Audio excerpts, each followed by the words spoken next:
Hello, welcome. Grab your snacks, grab a drink, grab a book, pull up a chair. I finally finished this one. So, yeah, I'm going to talk about this one.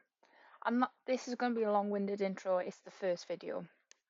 I also am aware I have not done videos for the other books. I only decided to do these videos when I was halfway through this one.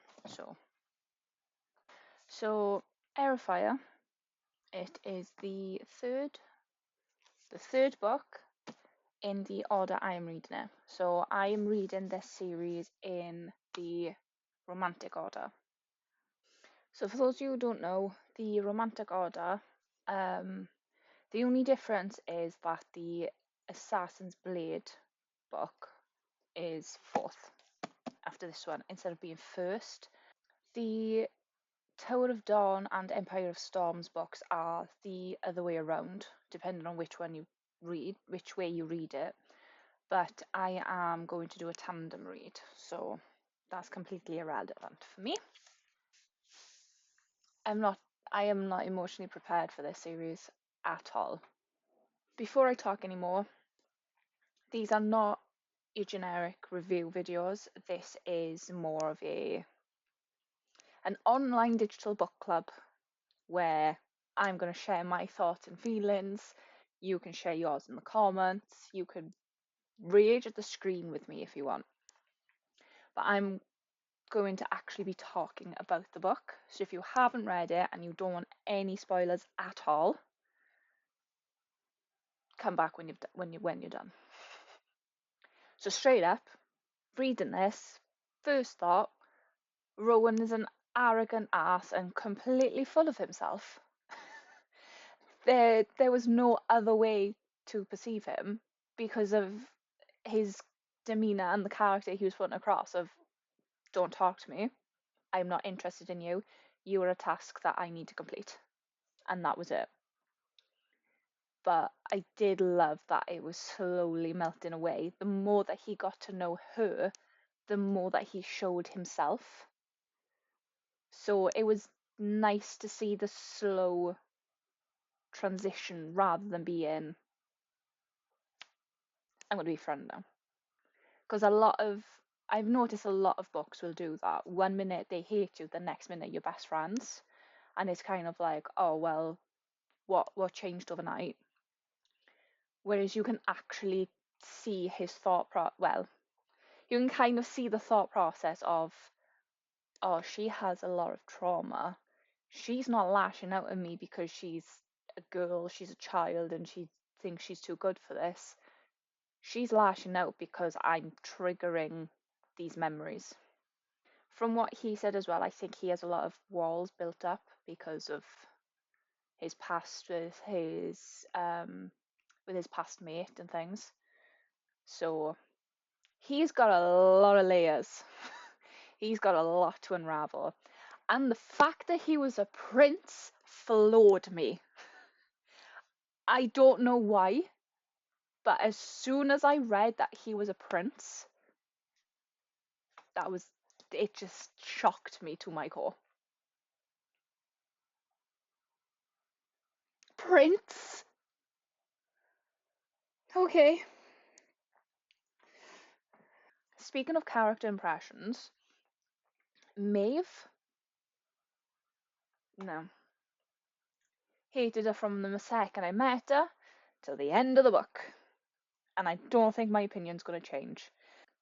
I really hope that she doesn't get some sort of redemption arc because I'm fed up of reading about family and enemies and all of that will have one sudden moment of like, I did it for these reasons and I thought I was doing the right thing, and then all of a sudden, oh yeah, it's okay, we'll be friends again.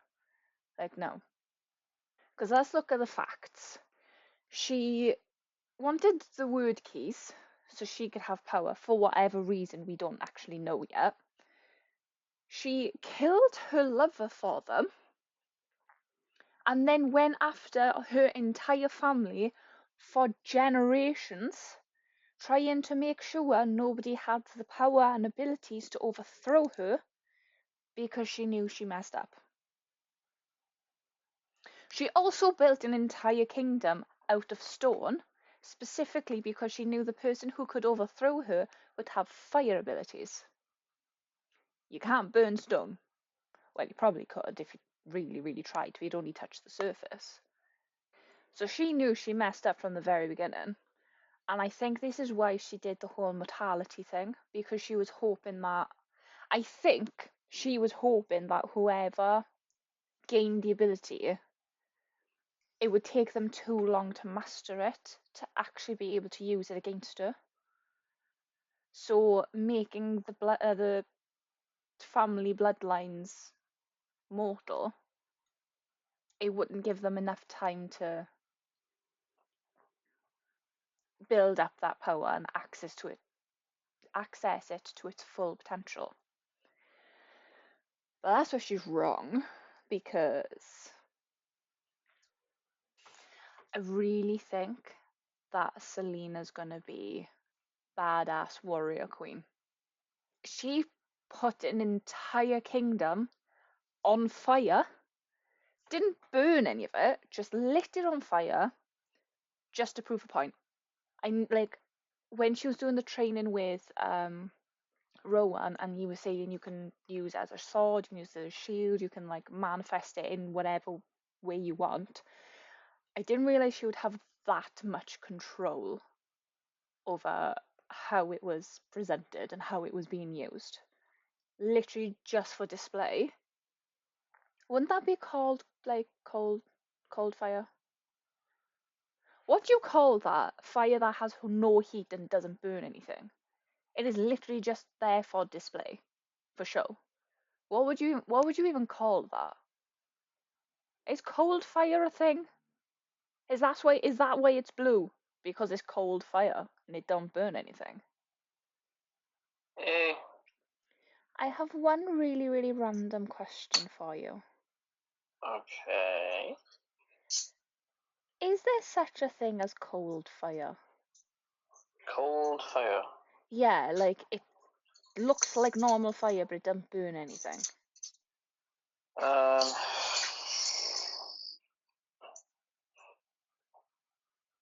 No, not really. I did read something ages ago about a flame that burns cooler. It's a thing, but I don't think it's like actually cold.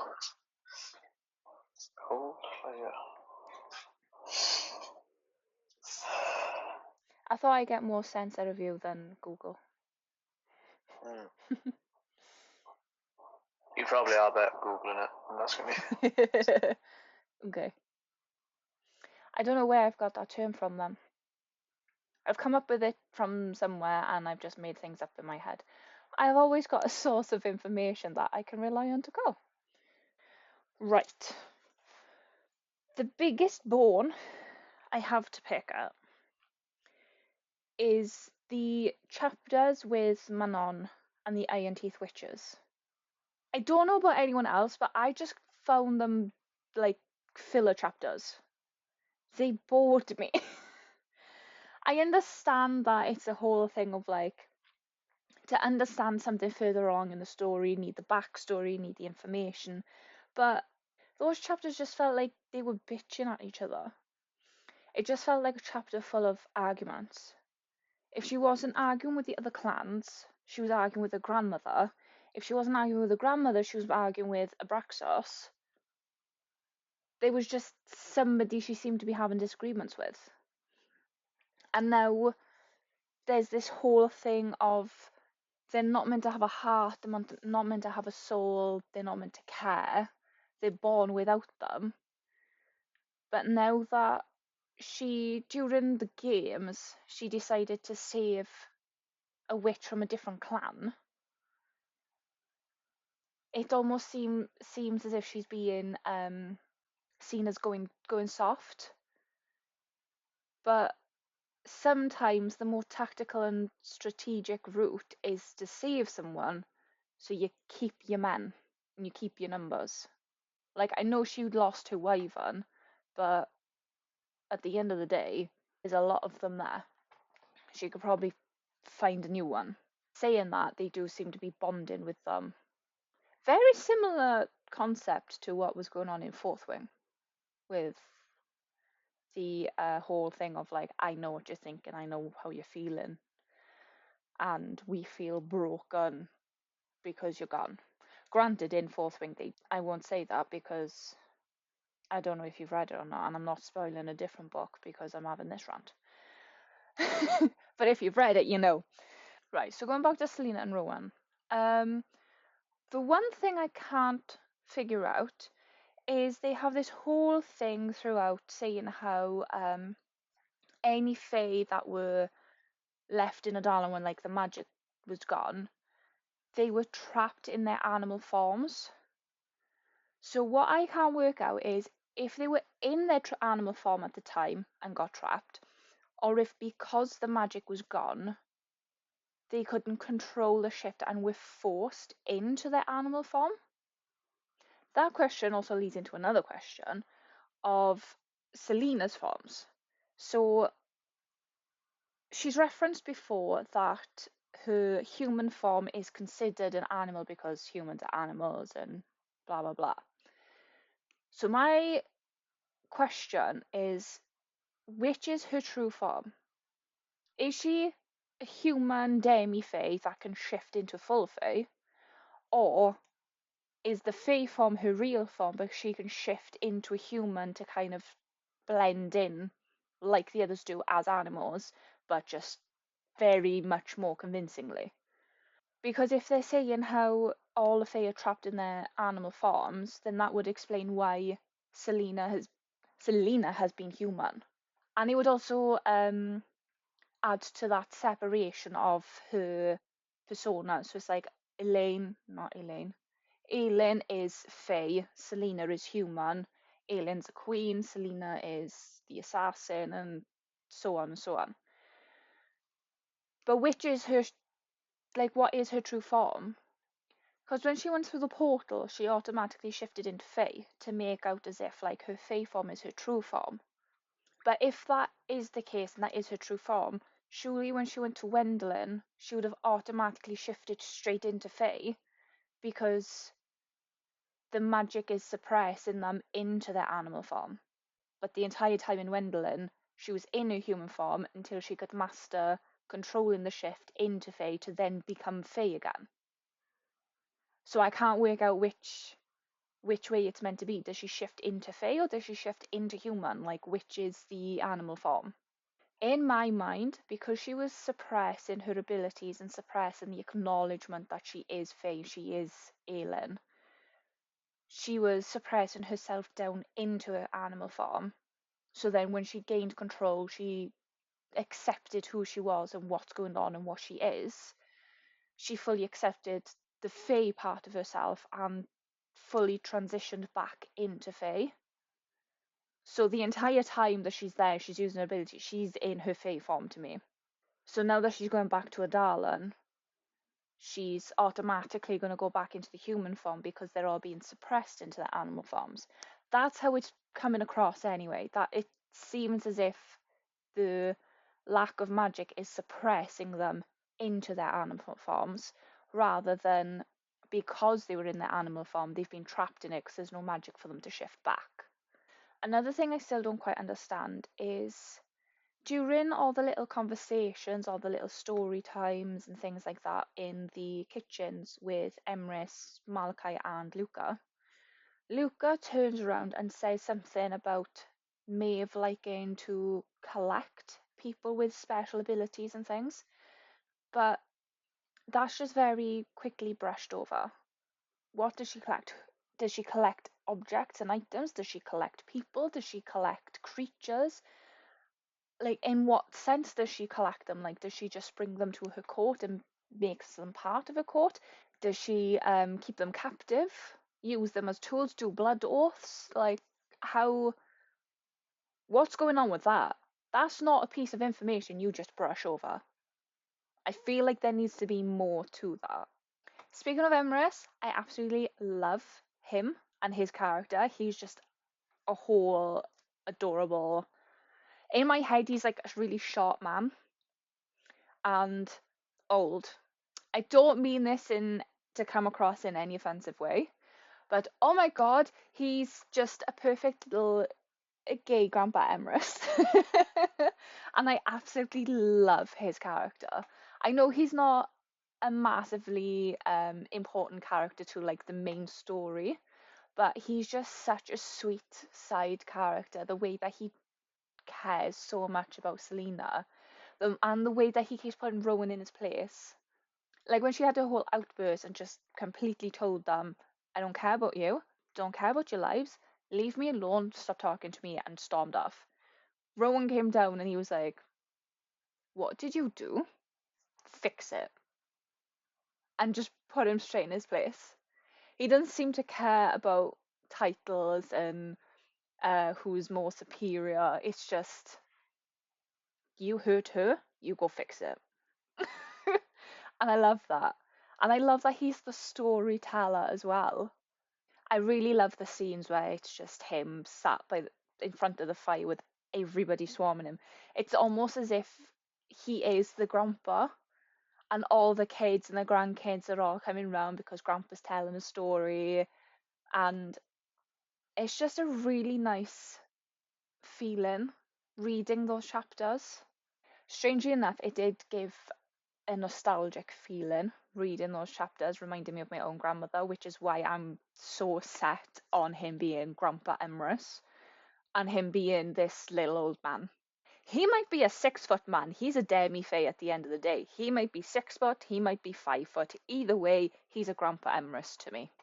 I feel like he would be the one that if you came in on a cold day, he would automatically have a big pot of soup waiting for you, and he would just keep coming back with the rounds of tea just to keep you warm and keep you cozy, and all the little snacks.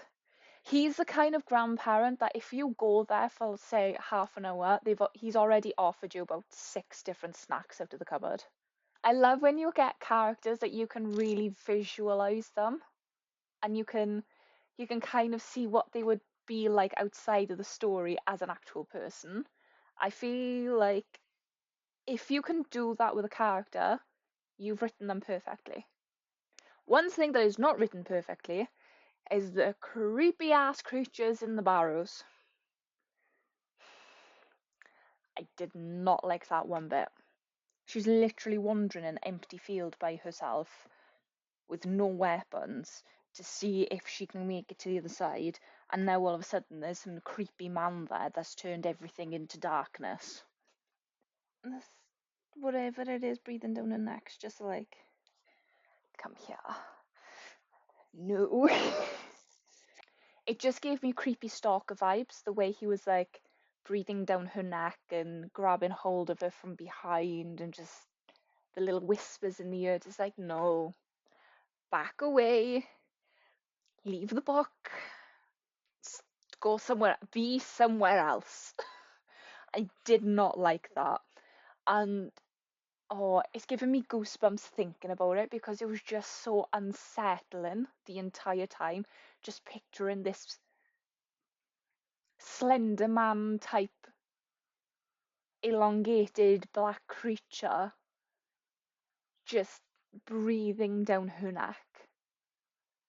No, I did not like that at all. Not for me.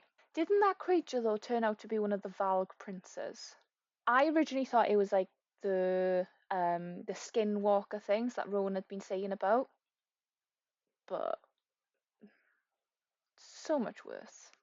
Dorian has magic because he walked in on Aegon and Cole having a discussion in the tunnels. But does Aegon know the full extent of the magic? Because didn't he just like sense it because Dorian was making the air go cold or something as like a reaction because of his anger, and it kind of just came out like that then, didn't it? I'm pretty sure that's how he found out because he had like a little mini outburst, but he doesn't know that it's raw magic, does he? He probably just assumed that it's like air or ice or something like that because he just made it cold in there. And Aegon, right, so if I have this right, isn't Adrian Selena's cousin? So why does it seem like he's in love with her? I understand the whole thing with Faye and like long distant families and stuff gets complicated. You end up falling in love with somebody you're distantly related to. But like a cousin that's been 6 times removed over the last 2 centuries is a bit different than your first cousin that lives next door. Also, regardless of whether he's her first cousin or not, he seems to have been in love with her since they were children. And if I'm remembering information right and my math is mathing correctly, he was 15 and she was 8. I'll say that again. If he was in love with her when they were children, he was 15 and she was 8. I don't know what sits with me worse. That or the fact that they're first cousins. I'm assuming they're first cousins. I'm pretty sure they said somewhere that they're cousins, and the fact that they were with each other the entire time growing up, I just assumed they were first cousins because they would be so closely related. They would be so close to be together all the time. Why were we told about pirates but not given pirates? They said at one point that there was pirates in a certain place in Narok, I think that was his name, because he left to go to Wendelin with the Valg princes. The pirates then reclaimed their territory. But why are we being told that there's pirates if we're not going to dive into that? So I'm hoping we see them in the next books because why would you tell me that there's pirates and not give me pirates? It's the same thing with the Kieran Bond. Like, if you're gonna tell us about it, you gotta show it. So the fact that they had this little bit saying about how magic is bonded, it's only usable for people who are compatible and all that. It basically told us this is going to happen. So it was pretty much told this is going to happen. Because why would you give that piece of information if you're not going to use it? It could have gone like many ways. Like it could have happened and she could have drained Rowan, like he could have died or something from it. But the fact that we were told about that made it kind of obvious that it was going to happen. It would have been cooler if the bond kind of like snapped into place mid battle and they just went with it, and then afterwards she would have been like, so what was that? I need more information. Because I find if you just give the information out, you're gonna know it's gonna happen. I want to see them discover they've got the bond and then try and work out what the hell just happened. And then on the flip side of things, we get told that it was Bass who pretty much betrayed everybody and let all the enemy soldiers into the tunnels. But who the hell is Bass? Like, that was said as if he'd been like a significant character. If it was Luca that had betrayed them, that would have been more emotional and be like, oh my god, he was doing training with her, he was doing this, he was doing that, like he knows a lot of things, why would he do that? We've got some random background character that's betrayed them. I think he was mentioned once, maybe twice, to the point where I genuinely don't remember who he is. So that kind of felt like really pointless information. You might as well have just left it a mystery of we still don't understand who betrayed us. I'm assuming he was a friend of Luca's because Selena was like saying she felt bad for him finding out that that was who betrayed them. So I'm assuming it was one of his friends or like somebody he had like romantic relationship with. I am very happy now though that we've got a full backstory of what happened with her parents, because that's just kind of been, we've been dipping our toes in the water with that for a while, and it's never been more than she was laying in her parents' bed and then Arabin found her in the river. That was it. That's all we've been having the entire time. And now we've got like a whole fleshed out story of she was having dinner. This is like how she met Dorian, and she tried befriending him, but he kind of blew her off. And the reason things jump started and got chaotic in the family was because the king was actually there, and he had started all of this like before the big attack happened. He was his experiment and all the like mind control things happened then, because that was, she was describing a worm thing in her head. That was the king in her head. So if he had been testing some sort of theory out on her, how long had he been doing that before all of this started, really? Because obviously they'd said that it would have had to been a while in the making, because he had to have the three towers built to be able to trigger the disappearance of all the magic. So that would have been had to been quite a while in the making. Because let's be honest, a tower like that isn't going to be quick to build. That's not going to be done overnight. Because he had Caelton and Cain under his influence in mind control. Actually, no. Caelton wasn't under his control. She was under the Duke's control. I can't remember his name, but she was under the Duke's control. Cain was under the King's control? Or does the King have control of all of them? They just had secondary influences from the Dukes. That's another thing that's not been explained. Also, what's going on with Caelton? Where is she properly? Like, what's going on with her? Because they said she's in one of the other kingdoms with the Duke because she's marrying him. But then that was the end of that. We haven't acknowledged anything about her at all.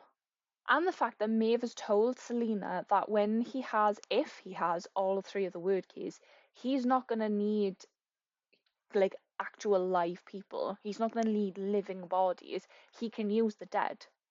So is that why he butchered both of the camps and all the slaves? My thinking is that he used the excuse of a rebellion and whatever uproar was happening in Calacula. I think I'm saying that right. He's using that as an excuse to kill them, because nothing was happening in Indovia. He just decided, oh, we'll wipe them all out, clean slate, we don't have to worry about it. He's pretty much put everything in the mines on hold because there's nobody left. Why would you do that on something that like you've all been constantly talking about? Like the mines seem to be something very important. Why would you wipe them all out unless you had a plan for them? That's my theory anyway. I think he's planning on using all of them as his undead army, because they just need bodies as hosts. That's what she said. They don't need to be alive. They just need a vessel. I did like the whole thing with the sword and that creature in the lake. That was a cool twist of things. So to start off with, I thought Rowan was the one to have taken the beast's eye, because of the way he reacted when Selena was asking about the story. He suddenly perked up and started listening. But when the way he responded, like, oh, he wouldn't know that story, made it seem as if he did know the story. So it kind of felt as if it was his story to tell. Especially since I think that was the only sword he picked. Well, he was rummaging through the swords, and that was the only one he picked up to keep. So was him taking her to that cave for her test with Luca on the ice secretly a double mission for her training and to scout the area? It all seems too. It seems like too many coincidences for him to have not known he would find something in there. And he'd obviously not been there before because he didn't know that the beast was there.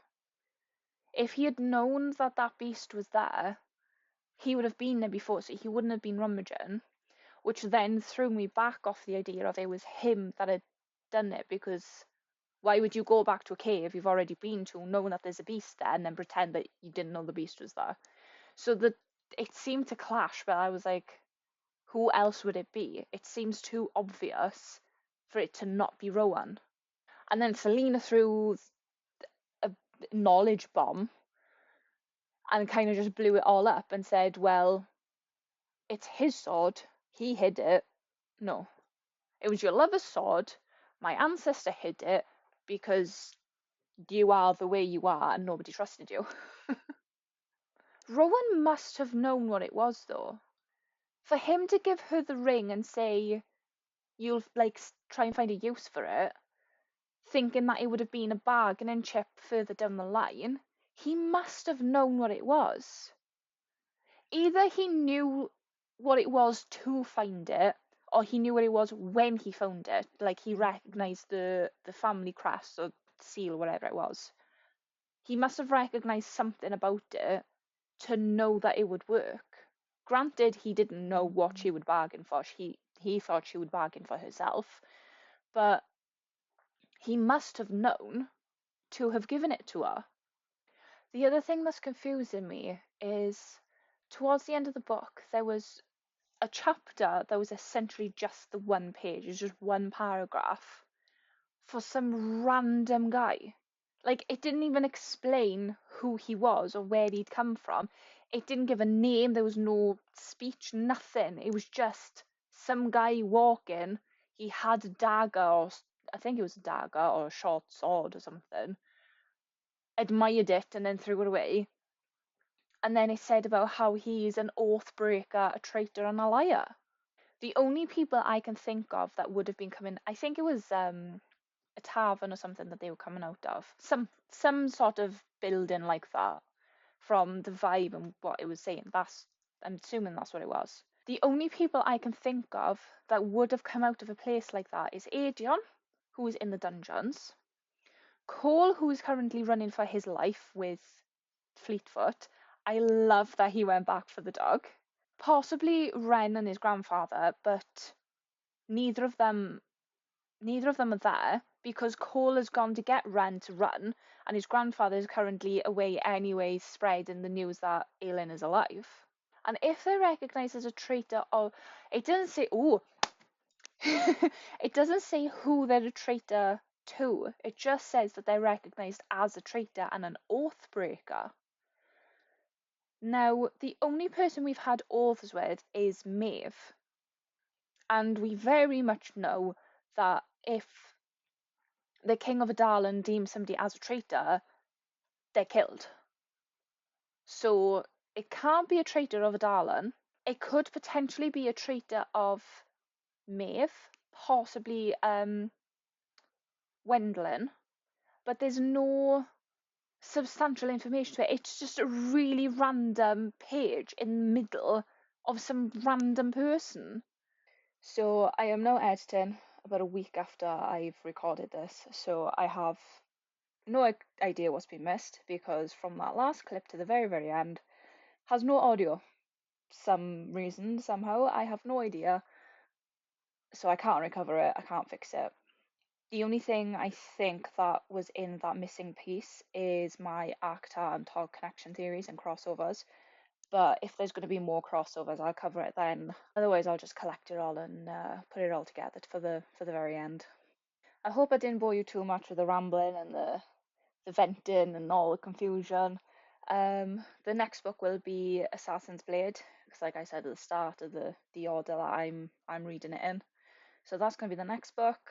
And yeah, I'll do another one like this, just all thoughts and theories, and then we'll see how it goes. So yeah, get your books ready, get your tea ready, and I will see you at the end of the next book.